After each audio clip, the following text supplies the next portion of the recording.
If these protests continue at the level of disruption we've seen, it's clear that some of the business contingency plans that Australian companies are putting in place will become a reality. So let's bring in my economic gurus to go through this and all the localised business headlines that are affecting your hip pocket. Joining me now, economics editor at the Australian newspaper Adam Creighton, economics columnist at the Herald Sun and the Australian Terry McCrann, and former Reserve Bank official and chief economist to the Prime Minister, Dr. Andrew Stone. Gentlemen, great to have you as always, my phalanx of, big-brained economic gurus there. I'll start with you, Terry McCrann. How worrying is this escalating trouble in Hong Kong for the Australian economy? Well, it's not directly threatening the Australian economy, obviously, but it fits into this broader mix. And let's also recognise the whole battle between the United States under President Trump and China in relation to the whole trading dynamic in total, not just the direct relationships, but the whole global trading environment.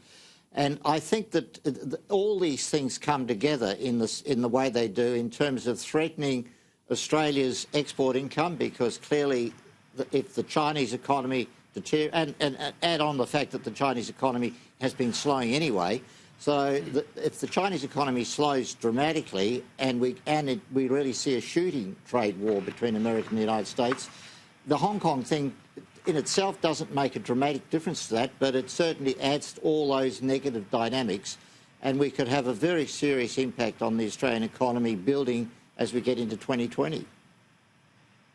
Adam Creighton, have we got too many eggs in the China basket?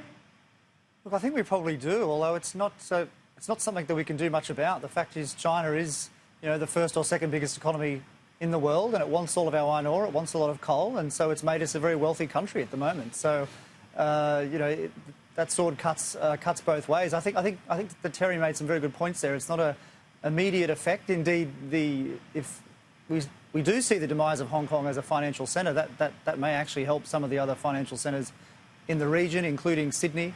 But it is so worrying just to see how little regard the Chinese government obviously has for that amazing economy there that we see in Hong Kong. It seems like they're ignoring the agreement that China had with Britain, which I think has something like 28 years to run still. So it's very clear that that's not going to be met. So we can only hope that they do pull back.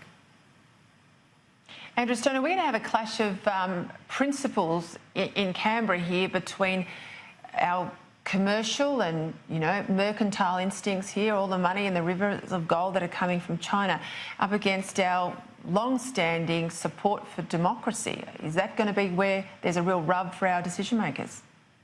Absolutely, and it's in some ways clarifying to have had these extremely disturbing developments in Hong Kong, because I think it should actually bring the point of decision much closer than, it prevents us from continuing to put this off. It's become clear that China, under the current president, is reverting to the days of Mao. There is an absolute sense that they feel they are now an extremely powerful nation and they will just throw their weight around.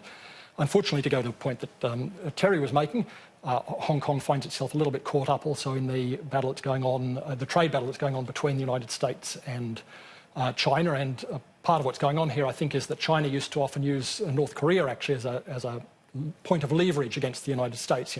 Whenever there was a bit of a dispute, North Korea would fire off a few rockets, and then China would say, "Oh, we'll help with that," and then get a concession from the United States. The very astute diplomacy, actually, of President Trump has to a large degree neutralised that, and there's, I think, quite some likelihood that Hong Kong is now being used as a sort of alternative point of leverage, that the Chinese think they may be able to gain some leverage over President Trump by the risk of destabilisation and serious violence in Hong Kong, and the idea might be to broker a truce. I suspect that won't work very well, and what's actually being revealed is how really fundamentally China is an authoritarian dictatorship, and it's actually urgent that countries like the United States and Australia start to disentangle themselves from China, and in particular in relation to areas such as universities. That needs to be done quite urgently, and the point is our obligation to democracy and our obligation to self-reliant, to ensure that we are self-reliant, far trumps the economic damage that would come from having temporarily to do that, even though that would be large.